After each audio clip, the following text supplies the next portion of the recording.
Cassius Clay.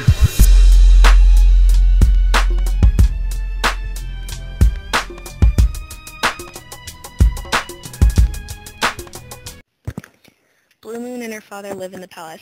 Blue Moon is tending to her underworld flower garden while her companion sits next to a tree, with her loom strapped to a branch. A reverberating, pounding boom boom rhythmically interrupts the scene, stopping and starting the characters' talk between the booms. I hope this infernal noise does not shake up all the blossoms off the stems. I cannot keep count of my threads.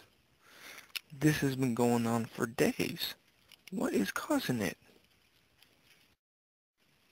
Father says it is two ruffians from the middle world that are obsessed with playing a game with a rubber ball. It would be fine if they weren't over our heads. Still, I have mixed emotions about it. Father has postponed the wedding until the noise stops. So it is music to my ears. Play on up there. It is curious that they never get tired. Don't they ever sleep? Apparently not. And now, neither do we. If your mother were here, she would have never let your father marry you off the Pus Demon. He really is vile, even for one of us. It's the oozing that really puts me off. He farts constantly. Well, all of them fart, but he is worse than the others. I would settle just to have a suitor with some teeth. Look, see here. These have to be pruned once in a while, or they will never bloom. And these, I used to ground fish bones from the chicken. You are never going to remember all this. Who is going to take care of my babies when I am married? Stop fretting. I tended to this garden long before you were born, though I must admit, you have done miracles with it. It is the wonder of all Shibaba. You are the only one who can get many of these flowers to grow down here. Well, the secret is that you have to water them. This seems to be the only place that it rains. In fact, it never really stops completely. Well, the garden is beautiful. You truly have worked wonders. Your mother would be proud to see what you have created. She hoped you would have taken an interest in her garden. If she hadn't died while giving birth to me, maybe things would be different. How so? Father told me Mother was excellent at persuasion. Mother always knew how to say the right thing. He said her beauty and words enticed him. She was everything to him. I believe she would have cared for my well-being. She would have listened to me, unlike Father. Father doesn't understand. Marrying an older man I hardly know solely to satisfy a political alliance is not something I wish to take part in. She would have known that. Yes, but he is a good match. He will take care of you. Your father only wants what's best for you. But he doesn't know what's best for me. Only I know what's best for me. If I marry this stranger, I will have to leave Father's palace and Mother's garden. I have tended to this garden since I was little. My flowers are my children. This is true. You are the only person in Shibaba who can grow such sweet-smelling lovely blooms. I will do my best to upkeep your garden, Princess. Thank you.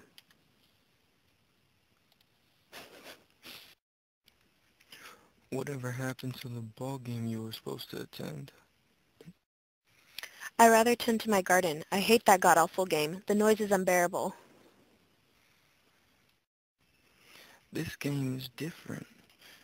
Your father couldn't stand the incessant noise coming from the middle world above this palace, so the twins were invited to play a ball game in Shibaba. The twins are obsessed with playing ball and have continued to play all hours of the night. The pounding of the rubber ball is not pleasant, yet they don't care how much it disturbs us.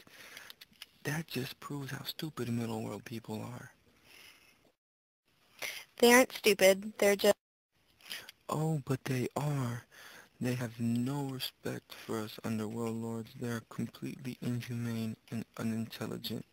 And their world is lit up by a ridiculous bird with tiny teeth. What is that, huh?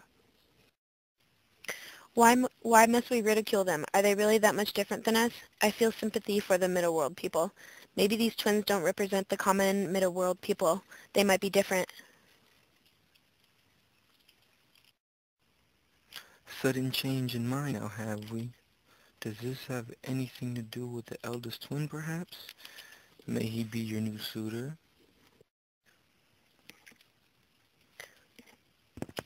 Bloodgatherer enters the scene, gloating with pride. He tells the women of his victory. He begins to explain his story.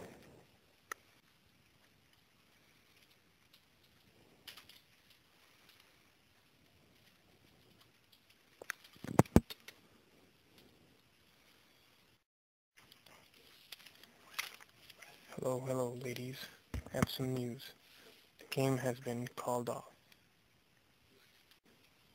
You look worried, Father. Come, daughter, listen here. The twins arrived to Xibalba yesterday, but first they got lost on the Black Road. When they finally arrived at the palace, myself and some friends created wooden figures of ourselves, dressing them in our own regalia while we dressed as servants. The twins treated these wood effigies with great respect. It was quite comical. They had no idea we were the servants, so naive. We were eventually taken to the House of Darkness to spend the night. We were curious as to what magic these middle world boys possessed. They were given cigars and instructed to smoke them, but returned them to the lords of the underworld in the morning untouched. The boys smoked the cigars all the way down to the stump, and then returned them to us. Obviously, they possessed no magical talents. We had no choice but to sacrifice them. It's too bad we had to sacrifice them. They didn't even get to play ball. They died bravely, and their blood smelled unusually sweet when we buried them. The bodies were to be buried in the ball court, but something disturbing happened. The head of the eldest was hung in a dead tree on a hill overlooking the ball court. As I started to walk away, I heard a noise behind me, like the whistling of the wind in the trees. When I looked back, the tree had grown leaves. This was very unexpected and alarming. No one is to approach or gaze upon this tree, not even you, daughter.